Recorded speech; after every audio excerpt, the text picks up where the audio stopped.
ఆశీర్వాదము దేవుడులో నుంచి వస్తుంది. దేవుడు ఆశీర్వదిస్తే తప్ప ఒక కుటుంబము ఆశీర్వదించబడదు. రక్తమిచ్చి కొనుక్కున్న సంఘంకి దేవుడిచ్చిన వాగ్దానం ఏంటో తెలుసా?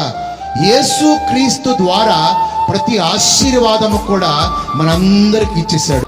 అంటే యేసు క్రీస్తు నమ్ముకున్న ప్రతి ఒక్కరికి కూడా ఆశీర్వదించబడిన వారు.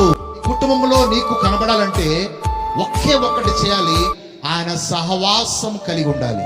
నిబంధనలు అలా కాదు. నువ్వు దేవునికి విధేయత చూపిస్తేనే ఆశీర్వదించబడతావు. దేవుని ధర్మశాస్త్రాన్ని పాటిస్తేనే ఆశ్రయించబడతావు.